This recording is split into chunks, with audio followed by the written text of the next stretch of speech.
Hello everyone, welcome to Business Live. Coming up in this bulletin, inflation declines for the 12th straight month, reaching 5.4% by December 2025, lowest since 2021 rebasing of Ghana's economy.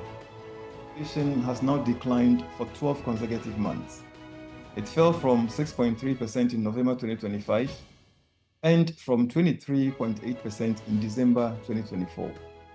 That is a reduction of 18.4 percentage points in 1 year. Also in this bulletin, Ghana Revenue Authority and the Ghana Union of Traders Association reached key agreements to ensure a smooth transition to the newly VAT system. We'll be engaging GUTA for more. Plus, on the Joy Business Van, we will tell you about Natureholics, a Ghanaian brand championing safe anti-bleaching skincare. We have details of this and more for you. Please stay on.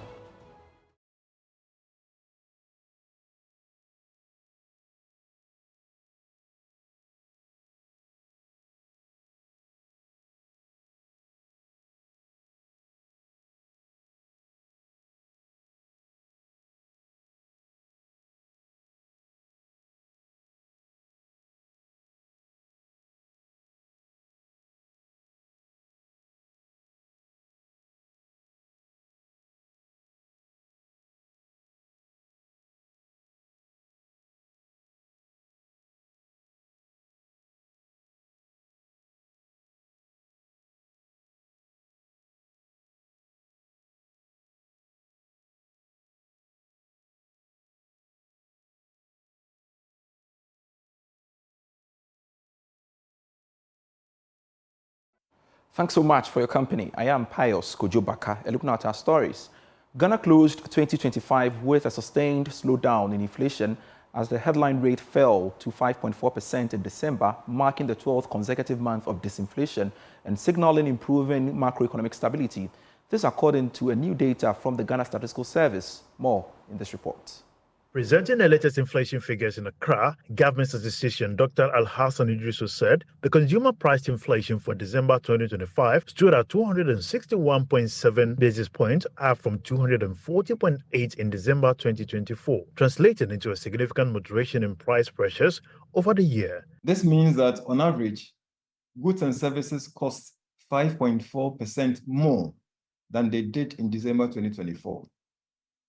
This result is significant, as inflation has now declined for 12 consecutive months.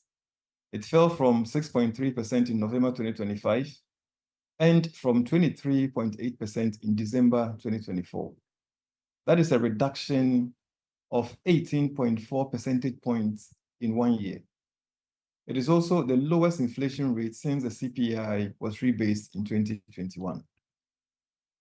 This steady decline signals sustained shift toward price stability and improving macroeconomic conditions. On a month-on-month basis, inflation in December 2025 was 0.9%. This means that prices increased by 0.9% between November and December 2025.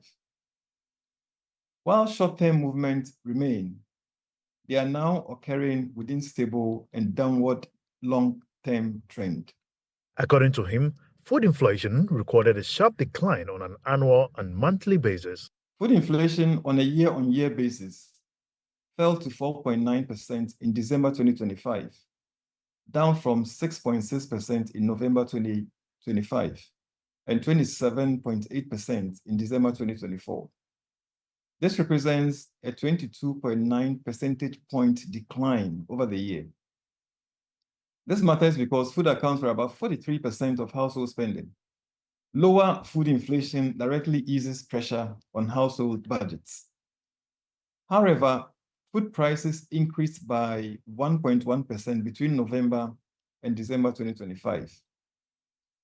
Now, this is telling us that while long-term pressures have eased, short-term movements remain. Goods prices increased by 0.8% month-on-month, while services inflation edged up slightly to 4.5% in December from 3.8% in November. Despite the increase, services inflation remains well below its 15.4% level in December 2024, marking a 10.9 percentage point decline over the year. We shall get a reaction to that from the business community subsequently. But I've got to tell you this. The Ghana Union of Traders Association, GUTA, and the Ghana Revenue Authority have engaged in a consultative meeting and agreed to establish a joint technical team comprising representatives of GUTA and GRA to be responsible for addressing sector-specific challenges, including requirements for VAT record keeping, input VAT claims, and VAT calculations. More in this report. This follows a joint consultation meeting held on Wednesday, January 7, 2026, aimed at addressing the concerns of traders, particularly those previously operating under the VAT flat rate scheme. Under the new arrangements, all eligible taxpayers, including GUTA members, will charge and account for VAT at the applicable effective rate of 20%, comprising VAT, National Health Insurance Levy, and Get Fund Levy, until the end of the first quarter of implementation. This interim measure is intended to facilitate the rollout of the new system while allowing GUTA to provide feedback to the GRA on the practical challenges faced by traders. To address sector-specific issues, a joint technical team comprising representatives from both GRA and GUTA will be established. This team will focus on challenges related to VAT record keeping, input VAT claims, and VAT calculations, and will make recommendations for further review. In addition, nationwide education and sensitization programs will be intensified to guide traders through the transitional process and ensure widespread compliance with the new VAT regime. The GRA has pledged to full support to traders moving away from the flat rate scheme, emphasizing a collaborative approach to implementation. GUTA, in turn, has urged its members to adhere to the new law. Both organizations reaffirmed their commitment to continued dialogue, prioritizing the interests of traders, consumers, and national development. Let's bring in GUTA at this moment. Joining us via Zoom is the president of GUTA, Clement Boateng. Clement, thank you so much for making time to join us here on Business Live. Even before we touch on the agreement you reached with GRA, your thoughts about the decline in inflation for the month of December 2025. It's 5.4%.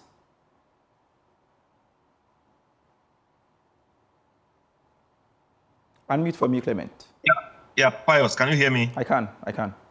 Okay. Yeah, I think it's a welcome news because inflation was, I think, 6.3% in November, and if it currently is at 5.4, it's a good news to the business community. It means the economy is still on its strength, and it's good for the business community, and we hope for much more improved inflation in the coming months ahead of us.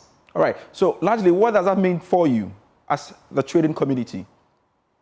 It's good because it will definitely have some impact on prices because, like we all know, inflation has a correlation with prices, and once inflation goes down, definitely it must have some impact on prices, for consumers to be able to make purchases at a very low prices. So I think it's good for the business community. All right, Clement, let's now talk about the agreement you reached with GRA. What are the specific steps and timelines for implementing the new VAT law, and how will traders be supported during this transition? Yes, Pius, like a major, tax policy initiative like this, you should all know that definitely it will have some teething problems. And so when the implementation, started on the 1st of January, we had some challenges as to how, the new 20% should be applied. Because like you all know, most of our members were on the flat rate. And once that has been abolished and a new law has taken over with the charging of 20%, there was the need, to get a clear-cut direction of how the whole implementation is going to be. So then quickly as leaders, we had to engage a GRA and then let them know our grievances and challenges as far as the new law, is concerned, is going to be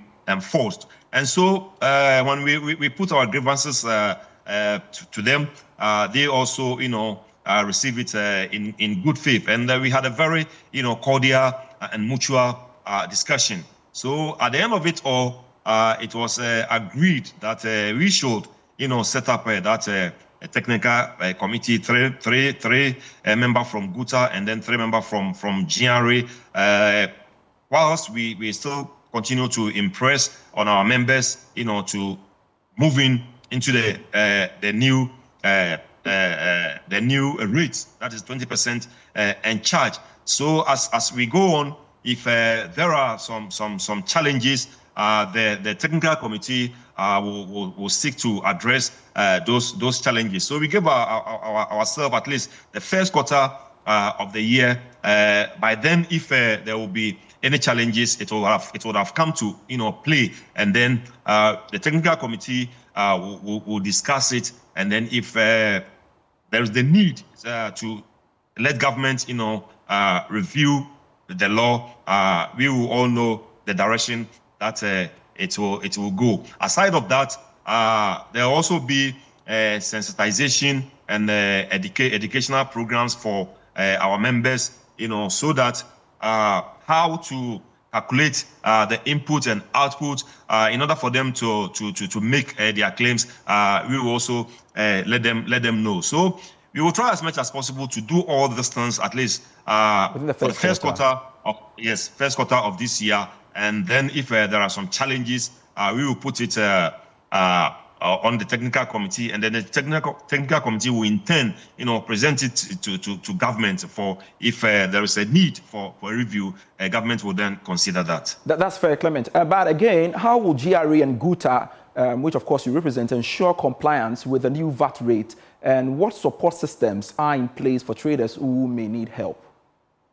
Yes, GUTA, as a responsible organization, will try as much as possible to impress upon our members, to charge the new VAT rate. Because if you do the computation, you'll see that it will be in the interest of our own members, to charge this VAT. It will also make prices also a bit cheaper, since the COVID levy of 1%, has been abolished. So as the implementation, goes on, there are sector, specific challenges. So if those challenges come, they will report those challenges to the leadership of GUTA, and then GUTA will also let its membership of the committee have known of it, so that when they go to their meeting, they will also present those grievances and see how best it could be addressed. So that is the way we are going to go. And like you saw in the release, we are going to also embark on an educational program. So on an educational programs, if there are some questions, something that our people don't understand, they will raise it over there, and we will also try as much as possible, to address those questions. And if it is above us, then we also refer it to the committee and see how best it will be addressed. Clement Boateng, President of the Ghana Union of Traders Association, I'm glad you could join us to speak to us here on Business Live. Thank you so much. Now, the Asantehene Otumfuo said to the second has urged the Bank of Ghana to take steps to reduce interest rates and make credit more accessible for businesses, saying high borrowing costs are stifling economic growth. Speaking after a courtesy visit to the central bank, Otumfuo said to the second noted that while interest rates have begun to decline, more needs to be done to turn monetary stability into real economic activity. Here's more. During the visit, officials of the Bank of Ghana briefed the Asantehene on ongoing efforts to stabilize the financial system and maintain price stability, while emphasizing support for sustainable economic growth. Speaking at the event, Otumfuo said to the second stressed that lowering borrowing costs is critical for small and medium-sized enterprises, which are key to job creation and industrial growth. I noticed that interest rates too have begun coming down, but from past experience, we are going to find ways of accelerating the pace. Let me be as blunt as I can. No amount of investment by government on its own can scratch the surface of what we need to give ourselves a sound economy. Nor can we expect in this era of international discord to rely on foreign investments of any significance. This moment calls for a massive push to stimulate domestic private investment in industry. That cannot happen with interest at their current cutthroat rate and level. The challenge I leave with your creative brains is to fashion how you move the economy from the crippling high interest regime to the level where it becomes a stimulant of business and wealth creation. The governor of the Bank of Ghana, Dr. Johnson Isiama, also said sustained monetary policy introduced by the central bank has been a key driver of the sharp decline in inflation. According to Dr. Isiama, the improvement in price stability is the result of deliberate policy actions rather than chance. Inflation, which is the first one, it stood at 23.8% in December 2024. Inflation has fallen sharply since then. By October this year, it got to as low as 8%, and by November, it got to 6.3%. This morning, we woke up to the news that for December, that is the end of last year, inflation got down to 5.4%.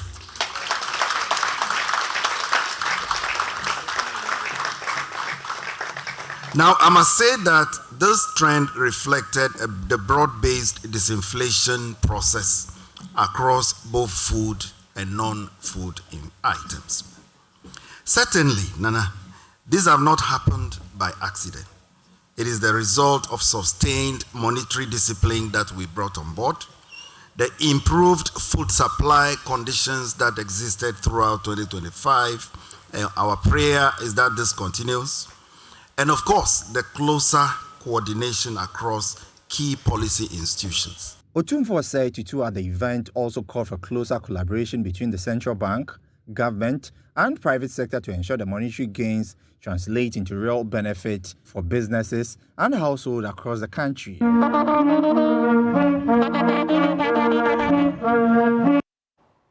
Let's now pause for a bit. I'll be right back with the Joy Business Van. Hello again, welcome back to Business Life. Let's now take the Joy Business Van. In a country where skin bleaching continues to affect confidence and health, one Ghanaian doctor is changing the narrative, building a skincare brand rooted in science, self-love, and the belief that healthy skin should never come at the cost of identity. Now, today on the Joy Business Van, we feature Natureholics, founded by Dr. Alberta Emisa.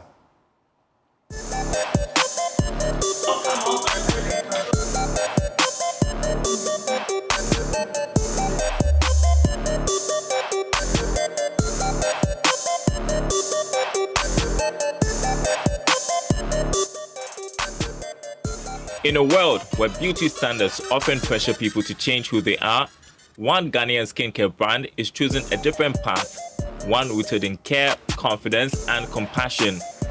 Founded in 2019, Natureholics is redefining skincare by putting safety, self-love, and sustainability at the heart of beauty. We sit down with the founder, Dr. Alberta Emisa, to find out what inspired the creation of this business. I have always liked skin, working with skin. And it's so sad to always see people bleaching their skin and always using the things that are not right for their skin. So when I had the opportunity, I decided to go into skincare, create something that would nourish, nurture the skin, not bleach. You know, a safe, affordable skincare for people to be able to use. That's really the inspiration. I'm that person you find on the skincare aisle in any convenience store where you find the skincare. That's where I am. For Alberta, this mission is deeply personal. Growing up, she struggled with acne herself, an experience that shaped her understanding of skin confidence and strengthened her resolve to create gentle, effective skincare solutions. I had breakouts in senior high school, SS1. I had breakouts then. So I think that was when I started paying attention to the things that I would use on my skin. So someone will recommend this, then I would use it. It will work out. Sometimes it won't work out, but I struggled with acne throughout high school and also in the beginning stages of uni. So that's how come. During her housemanship in medical school, Alberta took an extra step, enrolling in soap making training, where she began translating her medical knowledge and passion for skincare into practical solutions. So I was scrolling through Instagram one day and I found someone who was teaching soap making, and I found that very intriguing. I was like, oh, so I can actually learn. I like it, but I can actually learn to do it. So I signed up for the course and then I learned how to make soaps. So when I was at Lekma Hospital during my second year of housemanship, I started making the soaps. The course was online, but when I was ready to start, I engaged someone who would come and help with the practical bit, because I was a bit skeptical and scared about doing it on my own. And that's what started the journey. I started with soaps, and then every other thing just started falling into place. The name Natureholics was inspired by Alberto's belief that caring for the skin should be intentional and consistent, an almost healthy obsession with nurturing, protecting, and respecting the skin. When I started, the whole initiative was to, make products that would nourish, nurture the skin. So initially, the name was actually Nurture Skin. I tried to trademark that name and they said no, it wouldn't be possible to trademark that name, but I still wanted a name that would embody what we do, which is Nurture Skin. I was just sitting there one day and I'm like, how about Natureholics? Like someone who is, very much enthusiastic about nurturing the skin. So Natureholics, like alcoholic Natureholics, sort of. So I put those two together and I checked and it worked. So Natureholics is actually trademarked now. In Ghana, where skin bleaching remains a widespread challenge, Alberta was determined to be part of the change. She started an anti-bleaching campaign to promote healthy skin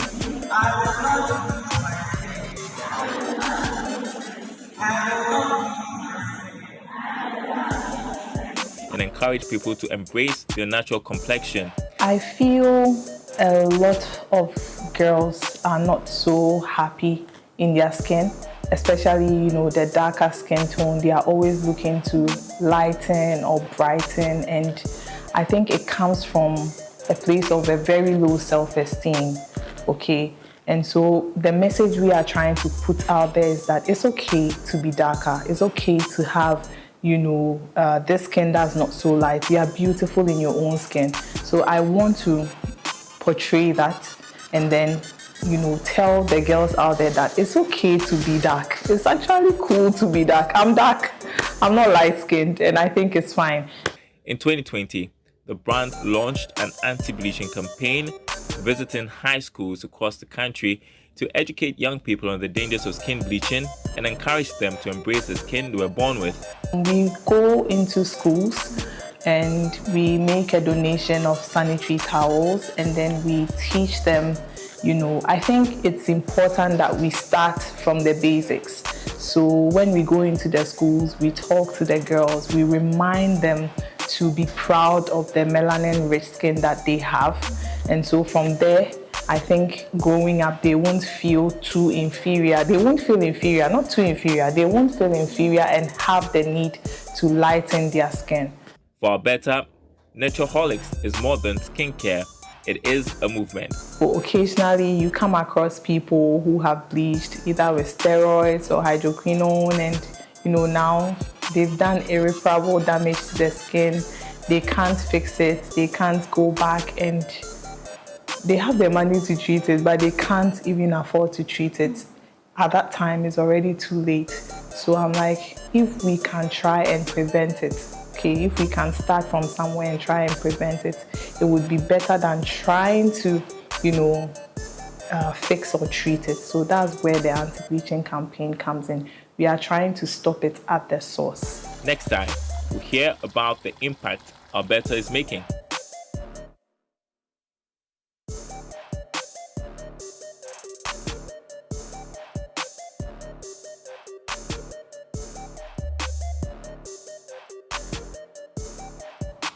You can always get business stories when you log on to myjoyonline.com/business. That's it for Business Live for today. I am Pius Kojo Baka. Let's connect at 8 p.m. with Prime Business.